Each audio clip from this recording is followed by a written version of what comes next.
Parish, which many of our St. Vincent de Paul conferences are. They serve many different needs in the diocese, but locally they minister through St. Lawrence Haven, which is a sack lunch program out of Holy Cross Parish. And they also manage a clothing distribution center, which is in the back half of the Join building on Main Street. Some of the ways in which the Catholic Foundation supports their work is we've provided historically grants to them to provide drinks with the sack lunches, because especially in the summer months, you know, if you don't have any money, it's pretty hard to find a drink, something to drink. We don't have water fountains everywhere. For the clothing distribution center, and this one, you know, kills me, we provide funding for socks and underwear, because that's not something anybody wants donated. And if they had enough funding for socks and underwear in a year, they would need $30,000. And Heather's a great shopper. She can make $30,000 go a long way. So, you know, both of those organizations have found ways to collaborate with other organizations, and that's one of the things that we love at the foundation also, is promoting collaboration. And so Heather started to work with some of the other organizations we fund to find ways in which they can share services or trade things.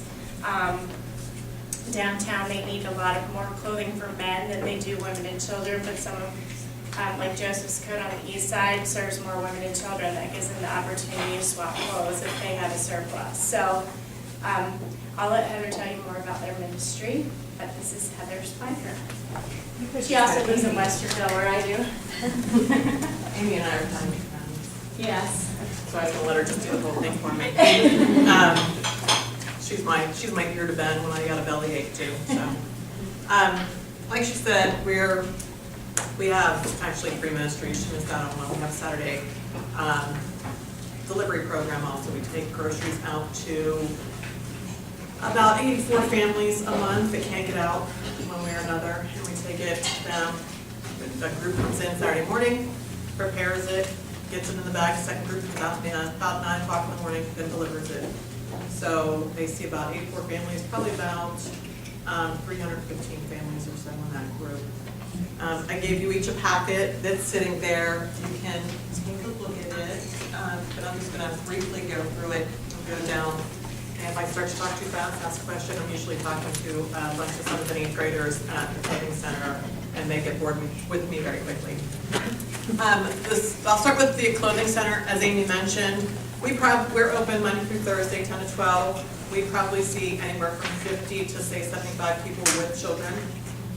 And we hand out, depending on what we have, is based on what we can give. So unfortunately, we see a lot more women's clothing, as you all know. If you have a husband, sons, their clothes are usually worn until it's garbage, or worn until it's no longer fits or something. And then we get it.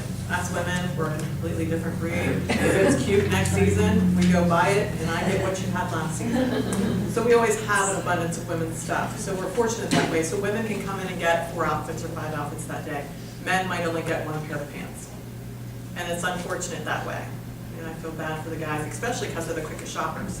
We can get men in our place and in and out in 15 minutes. If I tell them 2 shirts, 2 pants, they got those 2 pants, 2 shirts, and they're out. Women, it doesn't matter what economic level you're at, we are going to shop. It's going to match this pair of pants with this shirt. Does these shoes look right? Do you think it'll look good on me? What about the scarf? So we're half hour, easy half hour. If they've got children, forget about it. You're there for a good while. We have volunteers that come in every day and work one-on-one with the client's personal shopper. They go around with them. They take their clothes for them, take them off the hangers, put them in the bag. The reason behind that is not really to be there as their shopper, but to have that personal relationship with them for a minute or two. You know, you can walk around and say, so, you know, what's going on today? What are you looking for? Looking for a job? We've got some job opportunities over here. What about clothes? Do you need clothes for an interview? So we give out suits, dresses, everything. We also do blankets, towels, sheets, pillows, coats in the winter, which are also hard to come by from men. Children are really hard. but we try our best. We also, like Amy stated, the socks and underwear, everybody gets 2 pair of each a day. When I took over, they were using used. And so I was at, where was I one day? The Columbus Academy. School, Columbus Academy. Yes. And I was talking with a bunch of 6th graders, and I said, anybody in here like to trade underwear with everybody next to you? And they're all like, no. And so that's why we spend so much money on socks and underwear, because it's that common dignity. I mean, I thought that was the most disgusting thing I ever heard, that we were using those when I took over. So we immediately got rid of that, and we started, fortunately, getting grants from the foundation for that. They helped us immensely, and people at Walmart think I'm insane when I've got a buggy full of men's white underwear and socks. I get asked how many children I have, what am I doing? Why do you have so much socks and underwear?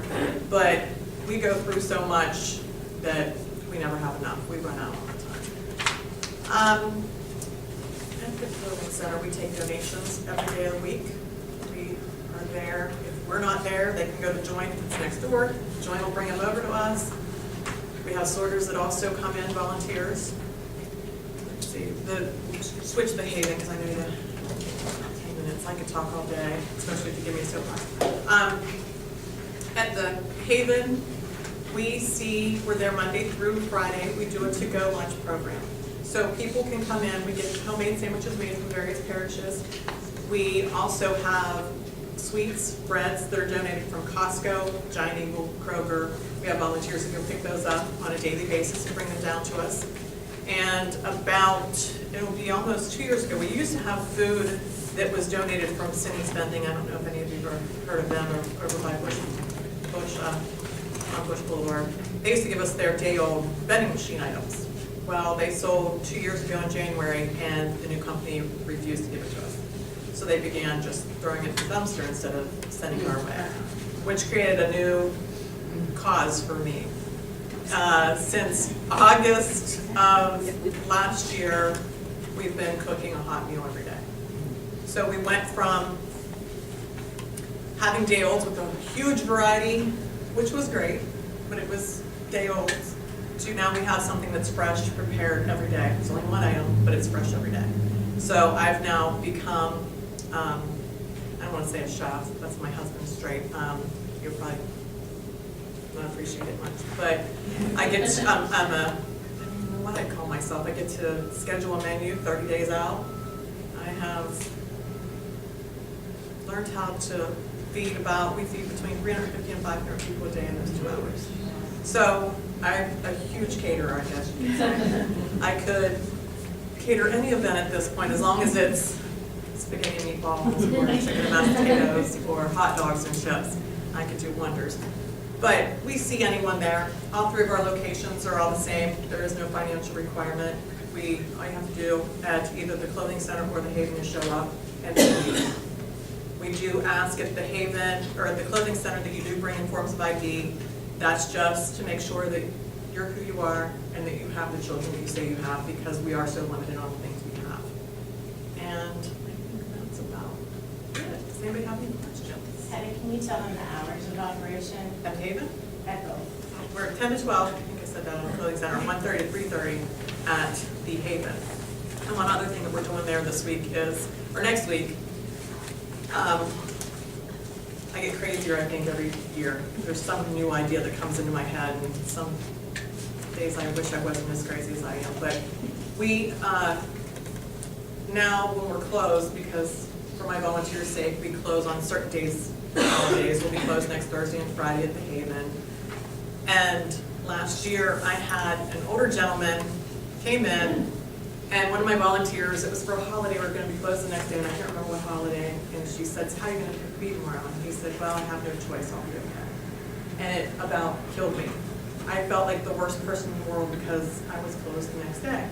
So I got in the car, and I'm driving home, and my sister, being a social worker, I started to tell her what I was feeling, and she said, "Well, you are a terrible person. Why aren't you beating him tomorrow?" So I said, "Well, thanks."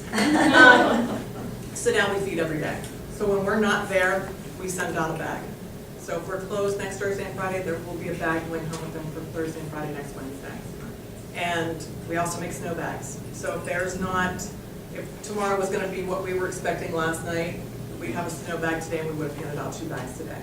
Because I refuse to miss one of the 5 days that we offer. So the crazy part comes in that I've got 25 volunteers bringing me 25 turkeys next week, and we're doing a Thanksgiving meal to go next Wednesday as well. So in 2 days, we're gonna prepare 5 meals for about 500 people a day. So talk to me the week after, we'll see how crazy I think I am. But that's the new adventure this year. And I hope it works out. So, no, good. I think I hit it all. I don't know, it's Monday through Friday, both places are open Monday through Friday. Right, no, Monday through Thursday, floating center, Monday through Friday at the Haven. The Haven, we only cook Monday through Thursday, Fridays are leftover day. We don't throw anything away, so. But on Friday, you can take donations, right? We take donations every day. Every day. I never turn away anything. If you have a wedding reception and you have leftover food, I take it. That's what we use on Friday, so, yes. And Heather, what's the website that they can go to? Because I know it, I shouldn't have asked you, should I I? probably shouldn't have, because I honestly don't know. There's a conference website, and it's the Vincentian Voice. Look at you. I got one right. Well I done. know it's Well one. done. Yes, she should have done it for me. I think it's called vincentianvoice.org. But if you Google it, you'll be able to find it, and it's got a lot of information. I don't find it very easy to read, but it does have a lot of good information. It talks about all the different St. Vincent de Paul, many of the St. Vincent de Paul conferences within our diocese and the different ministries they serve. There's more than one food pantry that's run, and you can find information about those too. But the paper that I handed out has the Has all that. specifics to us, yeah. Specifics to yours. Right. Right. Yep. Okay. The next organization we're going to have, you're going to listen to, is Judy Dixon from Pike County Outreach. Pike County, if you don't know, is pretty much the #1 unemployed county in the state and has been for at least about 6 years now. They're right up there in the double digits. I just pulled that report last week and I can't remember the number, but I think it's 10%. I'm not sure, because it comes down only because people aren't signing up for unemployment anymore. This is true. Or they're getting part-time minimum wage jobs. Right, but still they have the highest unemployment in the state, amongst the highest in the state. They have a real need in their county, and one of the things that I love about Pike County Outreach is that it's an ecumenical program in which the Catholic Church there partners with other churches in the community to put this program together. They came to us via the parish and the Challenge in Changing Time grants. Those are grants that are available only to the churches, and because the church supports this ministry, they were eligible to get a grant. So Judy is a parishioner and has asked for money routinely, and they've gotten it. So, and she was featured in our annual report last year. So just last year, if you got to see it, there was an article. If you didn't, you're going to learn a lot of new things. As she said, I'm Judy Dixon. I'm a member of St. Mary Queen of the Missions Parish in Waverly, and I'm the executive director of the Pike County Outreach Council of Churches, which was started in 1968, so been around for a long time. And I've been there, this is my 25th year of the Outreach Council. When I started, we were giving out food, once every 3 months, maybe 89 households a month. We thought, oh my gosh, we're so busy. Well, that has all changed in recent years because Pike County, for a long time, we had a cabinet maker in town. And back in '98, there were like 5,500 people from our region who worked at Mills Pride. And then they decided to sell their company to Masco, and then Masco shut it down. And so I know that you from Vinton County probably have the same issues I'm talking about as far as that goes. So we have a huge number of unemployed people, or as like we said, people who are now maybe getting part-time jobs, but they're minimum wage jobs. They're really hard to find. Housing is difficult to find. So when you ask me to come to speak about what happens to women, I think everything we do actually, it's all about family. And so everything that we do has to do with women, children, and the rest of the family. we'll include the guys, because they're all part of family also.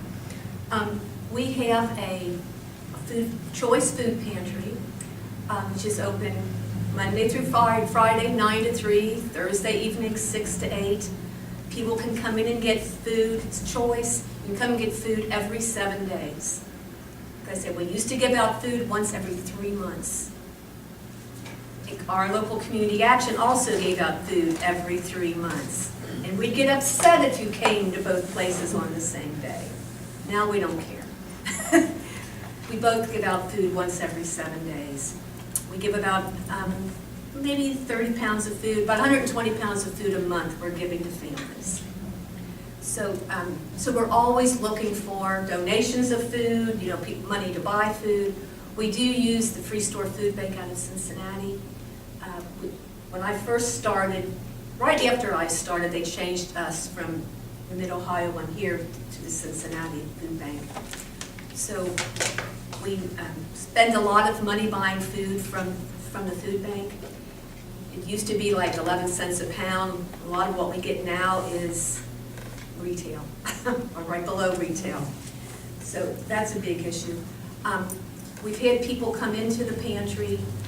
We have senior citizens that come in who maybe make between $0 and $700 a month, who really need our help because they don't have enough money to buy food. We have a lot of people on SSI, Supplemental Security Income.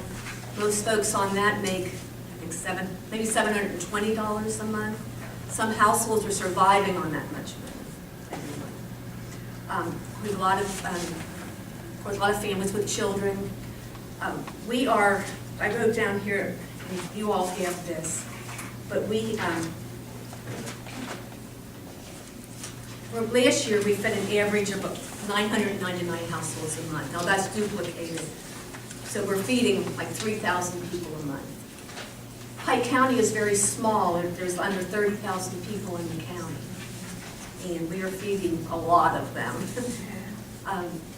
The other thing, we have a homeless shelter, Bridgehaven Homeless Shelter, which provides, right now the government said we can have people there up to 90 days is the definition of homelessness, but they really want you to get people out in 3 or 4 weeks, which is basically impossible since we don't have jobs. And so jobs and affordable housing go hand in hand. So it's really difficult to get people out of being homeless, you know, back into the workforce and being able to survive. We do take people at the shelter from anywhere. So sometimes we even get somebody from up here. Because, I'll tell you, we got somebody from up here, from Ohio State, from the hospital. The person wasn't from Pike County. They take him down to Pike County in an ambulance. He has a colostomy. He can't climb the steps. He has all these issues. I called a couple of nursing homes to see if they could help, and they said, Judy, you call an ambulance, you put him in an ambulance, and you send him back to Ohio State, which we did. The next day, Ohio State social worker calls, can you take him back? We said, no, because we're not a medical facility. We're a homeless shelter. We have people who, you need to climb steps to go to the bedrooms. You have to, I don't have a bed for you downstairs. He couldn't climb the steps. Anyway, that's some of the issues that we have. We do have women and children and men at the shelter. It's not, we can squeeze in 14, 15 people, so we have 4 bedrooms. One of them's a family room where we have 2 sets of bunks, but one of the bottom bunk of one of them is a full-size bed, so we can squeeze a few more people in there. We work with all the agencies in town. I'm on every committee that there is. You know, it's like, well, can I come up here tonight? Well, I don't know. Let me check and see, because everything's all intertwined, as you probably all know. You know, you go to drug coalitions meetings to find out how we can work with the drug problem. You always hear about that part of Ohio being on the pipeline from Detroit all the way down. 25 years ago when I started working there, it was in Scioto County and it was up here somewhere. It is, you know, now it's just, it's everywhere down 23. So we're fighting those issues all the time. We don't let people come in the homeless shelter if they test positive for drugs, so we do turn a number of people away, which is very sad, but I can't have people on drugs when I have women and children there. So that's another big issue. You know, I go to Family and Children's First Council because we're working on the issues for families and children in the town. I go to the Adam Board meetings because we're working on mental health issues going there. We have Community Service Council. We have our local continuum. So just, I feel like as we all work together as a community trying to solve these problems in the county. The other thing that we do is I always say we help in emergencies and we keep people in their homes. Right now, I can help with $30 every other month towards something. So I might be buying diapers, I might be buying formula, I might be paying an electric bill to keep in your house, I might be putting money towards your rent. I might give you $30 towards a funeral, but right now we're doing $30 every other month. For a long time I was doing $15, so thanks to some folks who, Presbyterian Church, who gave us a little extra money, we're doing $30 every other month. How often can you ask for that, Judy? Every other month. So it doesn't matter how many times? 6 times a year then. And some people, it's very regular. It's like, okay, I know you're coming in for diapers today because your 2 months are up and you're coming in asking for diapers. One thing that I think that we need is now we do work with Feeding America at Walmart and at Kroger's. We go to Walmart 3 times a week to pick up the produce and the bread and things. But what we're using is I have a 97 van. That's mine. That we just use, you know, it's mine, but it lives at the Outreach Council. So we're trying to go down there and pick up those loads of food in that van. When we have to go down, also when we get our food from the free store, we have to go down to Walmart and pick it up. The truck goes into Walmart. So I'm looking for help to buy like a used box truck. And I looked it up on U-Haul. You can probably get them, a used U-Haul truck, $4,000, $5,000, $6,000. I was really surprised. I also looked up some other, Peterbilt or one of those other companies, and they were $25,000, $30,000, $40,000 for a truck that had 200,000, 300,000 miles on it. But then the new ones were out. I mean, you want to buy me a new truck? A new box truck? Well, give me all your money because that's how much it would take to do something like that. But what we do is we take furniture, we take whatever you have that you don't want, we go and get, like you said, you know, we don't turn anything away, right? And so if we had a vehicle where we could go and put more things in it, we would save on gas and we would be able to pick up different kinds of things. And then we could put the seats back in the van and we could transport people. Because now the seats are stuck in a shed because, you know, right now I can't take people maybe to Chillicothe to a doctor's appointment or to Scioto County or things like that. So that's very, very quick what the Outreach Council does because, you know, like you said, I can talk about this for a long, long time.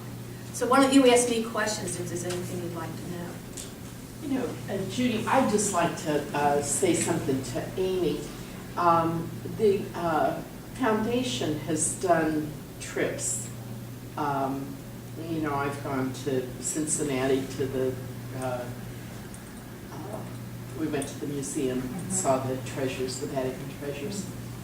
I once worked with a gal who is a very good friend of mine today, who had never seen a homeless person. She lived in Westerville. And did she find out they just look like us? And never seen a homeless person. I was just aghast because for a couple of years I worked at the corner of 4th and Town, and it was close to the shelter. And I distinctly remember the first time I saw women and children in the line at the Haven. I went on a kind of a grungy Saturday with two girlfriends to Portsmouth to see the wall. And I am telling you, coming face to face with the reality of the poverty down there, because I don't know why I didn't expect it, because, you know, you hear about Scioto County and everything. But I think that it would be just really awesome if we could get a bus trip to That's a great idea. the counties down south. Because part of the problem is sometimes they paint this picture of southern or south central Ohio and it's all drugs and it's all awful. Well, it's not all awful because it's a beautiful part of the world. It is. but There's it's a lot of poverty there. And in Scioto County, and like we're one of the 7 distressed counties in Ohio. I think Benton County is too. Scioto isn't. They're not distressed, and But I'm just saying, and you saw how bad they were. yes, So right, it's like, right. Yeah, so just a suggestion. That's because- something that this group has discussed, interest in, and if there's enough interest, we can certainly do that. There's a lot to see in the southern part of the state. Half of this diocese half of the counties in our diocese have an unemployment rate higher than the state average. So when we're talking about poverty, we're talking about our own. It's a very real problem. Scioto County may not be in a desperate state, but they're one of the top 6 counties in the state with the highest unemployment. Oh, exactly. Yeah, and like everyone before me has said, the problems are so intertwined. You know, when you lose your job and you can't provide your family, you might become depressed. You might go without medicine because you can no longer afford it.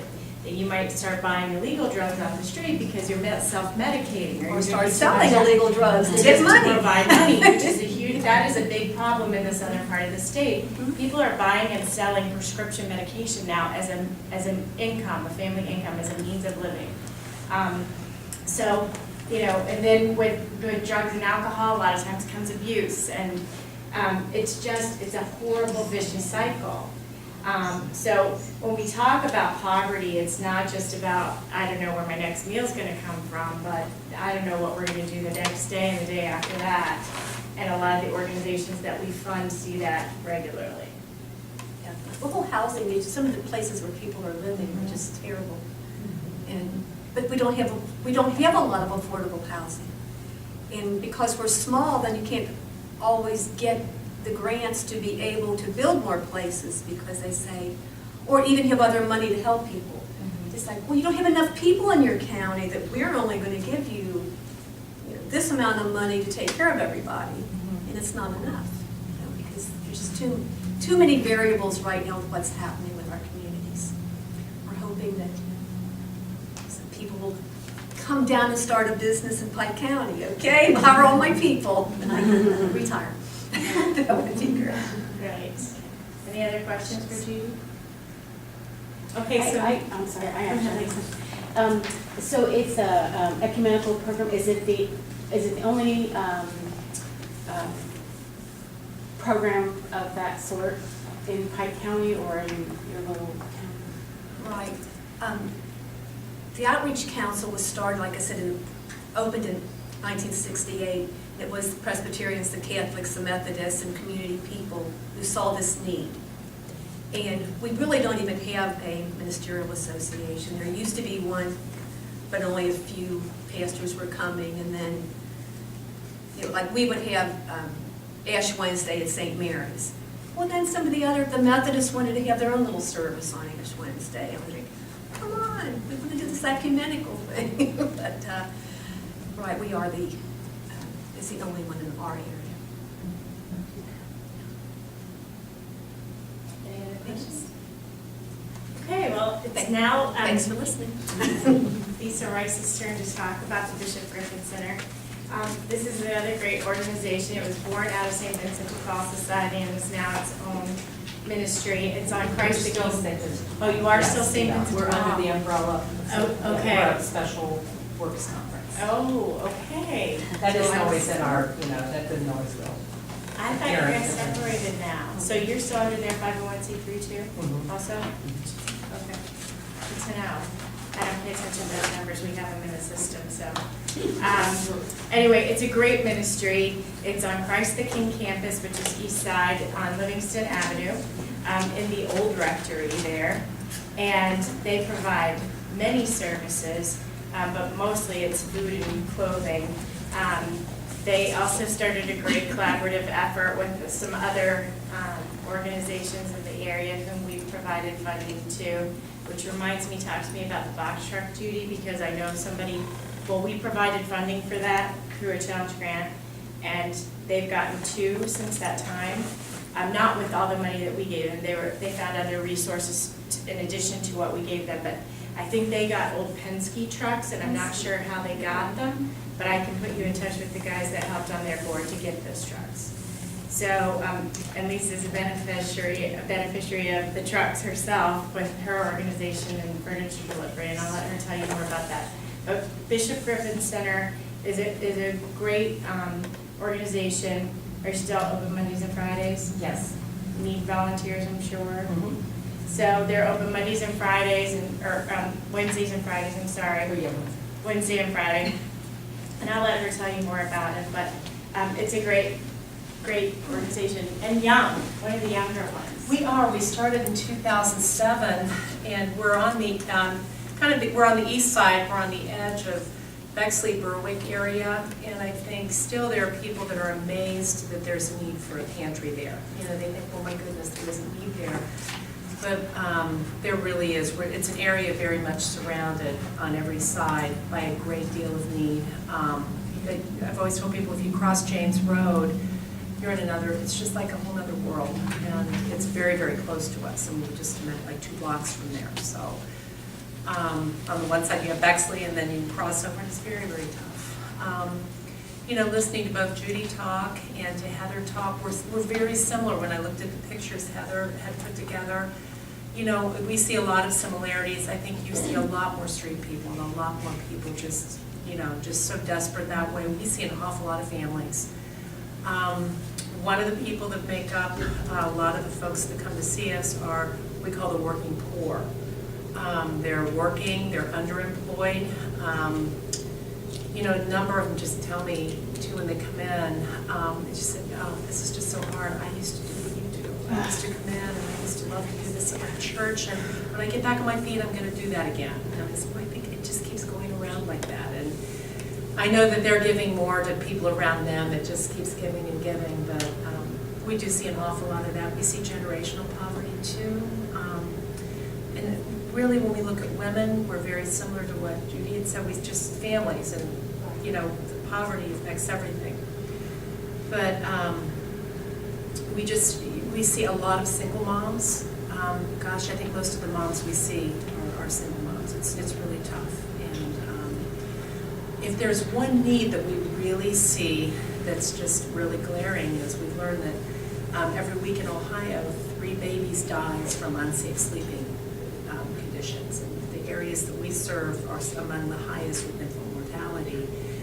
It's not uncommon, in fact, it's almost daily, sadly, that somebody comes in, they just said, do you have a crib? You can't give cribs anymore because of liability issues. Even if they're perfectly safe, perfectly sound, we can't give them. Pack and plays we can give. They're fine to give. But I think to myself, my goodness, what are you going to do? We'll ask questions, does anybody in your family have one? And I think, no. There's so many people whose lives are just in chaos. And just for so many reasons, we see the drug, just the drug, the loss of a job. I had a woman came up a couple weeks ago, and it was one of the cooler days, and she was dressed like in a pair of capri pants and a t-shirt. And I said, well, come in here, come on, gosh, we got to get you warm. And she said, well, I just came up with my kids from Florida. And I said, oh my golly.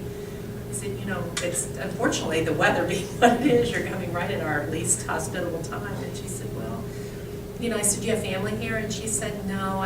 She goes, I had a boyfriend here once, and I thought Columbus was such a nice place. And she said, she was in an abusive situation, had to leave real quickly with just clothes on their back, but she said, here I am with my kids, they knew no one. And we see so much of that. And I know you guys do the brokenness in families, and a lot of people are so isolated from one another. And really, strangers are the source of help that they go to. I realize how blessed I am, even in the hardest times I've ever had in my life. There are people I've been able to go to, say, oh my gosh, do you have this? We really need this. This isn't working, we really use that. They don't have that. And we're really realizing more and more too that we're not just like a social services outreach, we're a ministry. And St. Vincent de Paul is a ministry to the poor. We don't do anything like what they do downtown with serving meals, but we've started to do breakfasts. And the reason we did that had everything as much to do with hospitality as it did with giving somebody some breakfast while they're waiting. On our Wednesdays, we're open at 9, and most people start to come around 7 to get in line to get there, because by about 10 or 10:30, we can't get any numbers that we have that many people.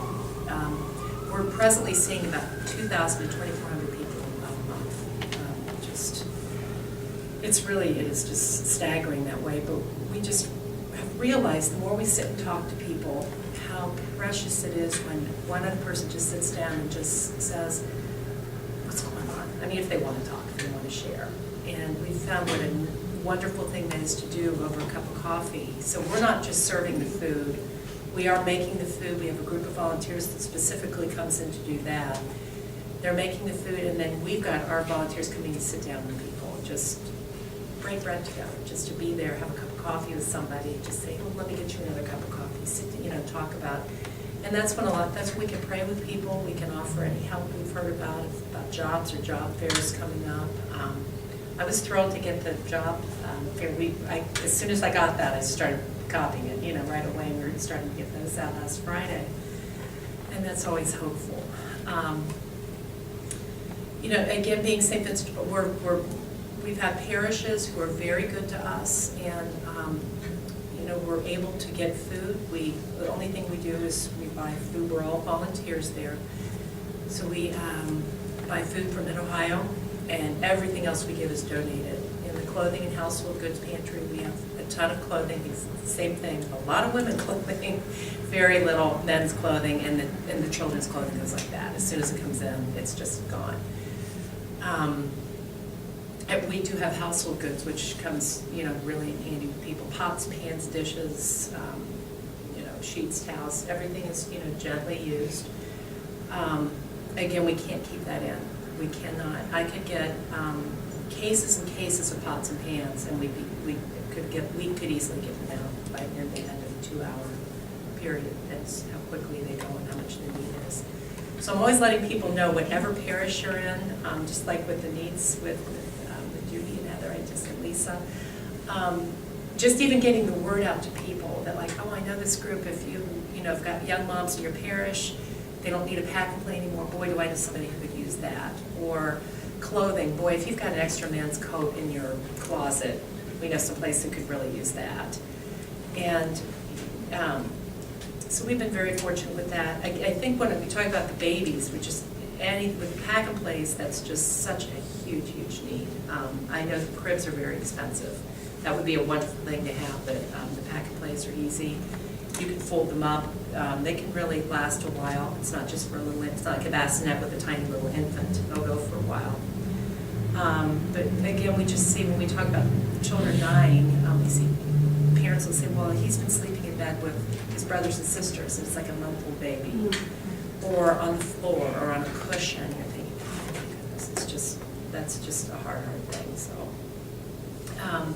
one thing we're doing too, this is kind of a paradigm shift from what we've been talking about, is we have a lot of students. I know you have students that come in and they want to learn, they want to be a part of what you're doing.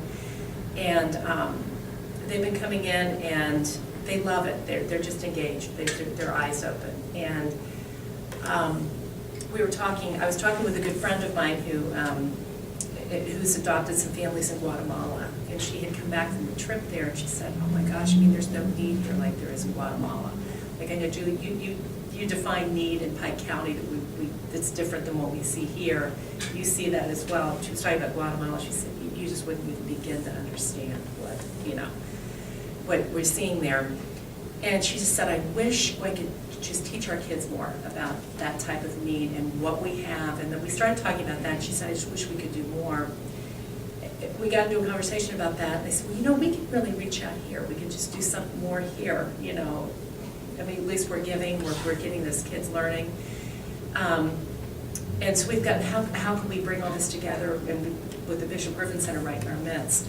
My husband is the deacon at St. Catherine Church. He was in that last group, diaconal group that went through. And a couple years ago, he and I went up to St. John Newman in Sunbury. I could hear from people saying they've got those wonderful programs going on up there. It's just amazing what they've got. It's just so cool. We went up to talk to them, and one of the ladies talked to me about a program she had called GIFT, Girls in Faith Together, for girls in grades 3 through 6. And I said, it's so cool because, that's the area age with kids where there's not a lot of outreach. We do a lot of little kids, and we do middle school youth ministry and high school, but not a lot for that group.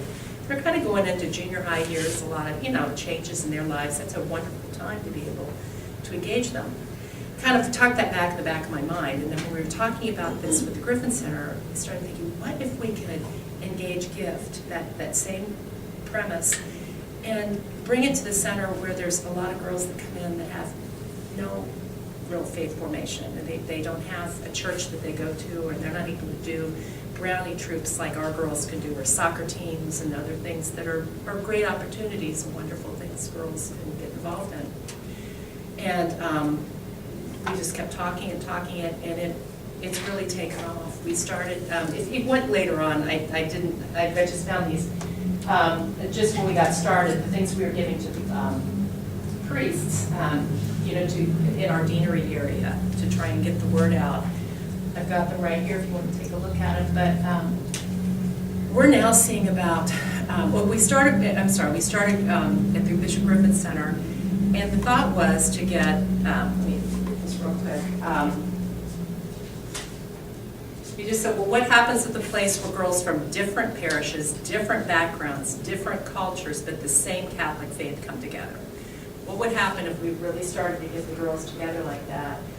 And it's really taken off. We have girls, we started meeting at the Griffin Center, and we quickly outgrew it after a few meetings. We've got about 100 and some girls coming now from parishes all over, and we reached out to all the parishes, except for the one on the west side, so far as St. Stephen the Martyr, but St. Thomas and Christ the King have got a large Latino population. We've reached out to them.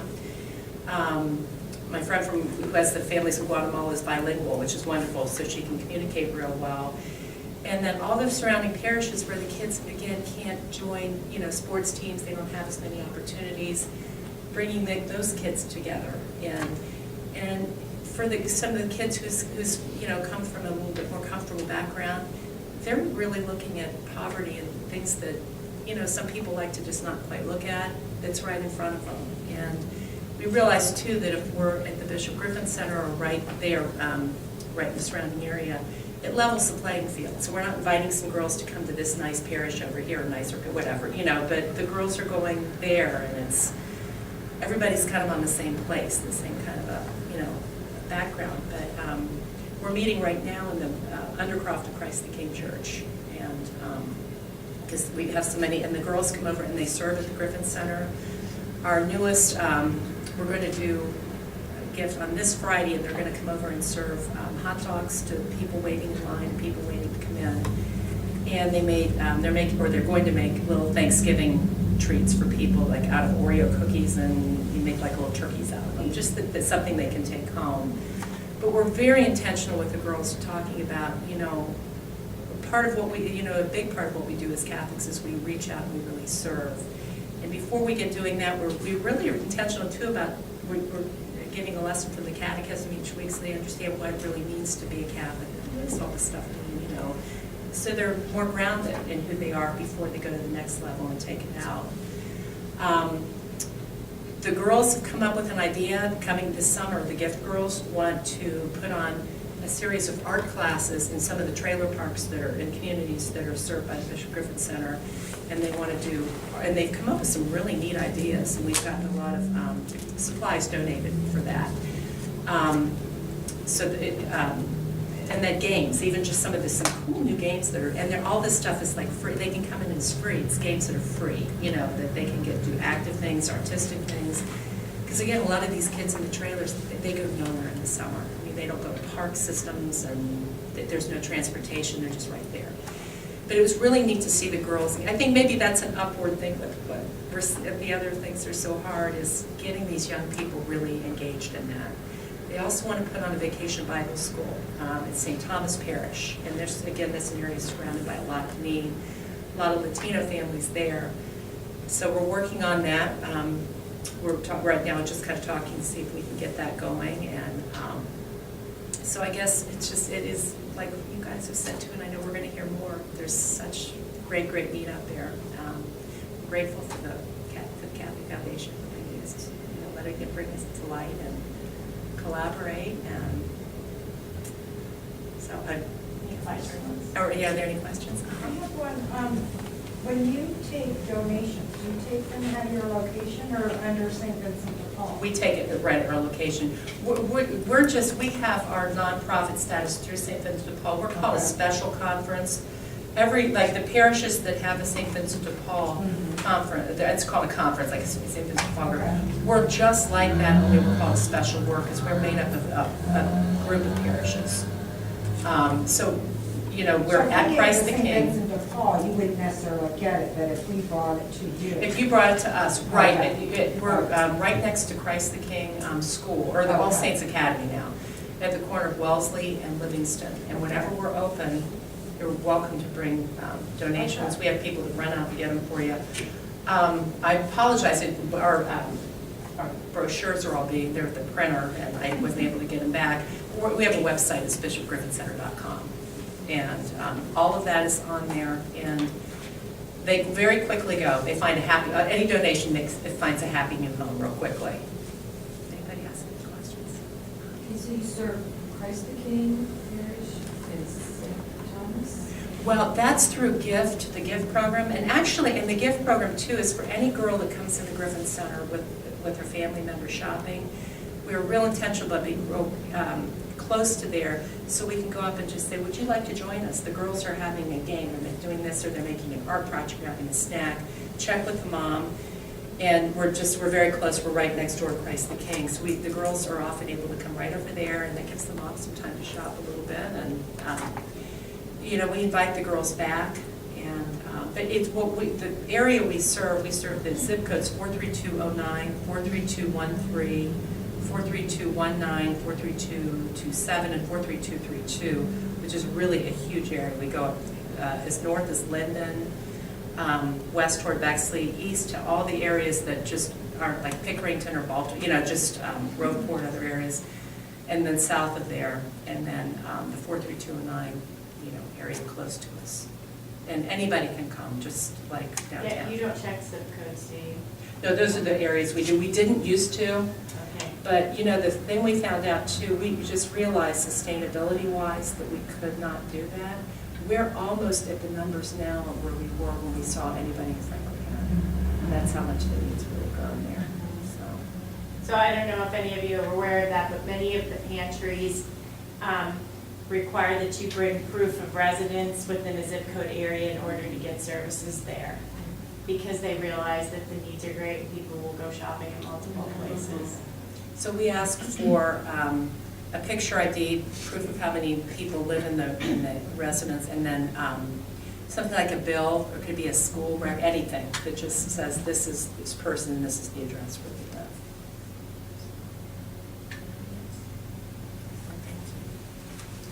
And last but not least, this is Lisa Kinida from St. Francis Evangelization Center in MacArthur. And you know, it's one of the ones that we all hear about in our parishes because we're always collecting for something there. But the need there is huge. It ranks right up there with Pike County and Scioto County. It's in the heart of Appalachia in Ohio. If any of you missed the story last September,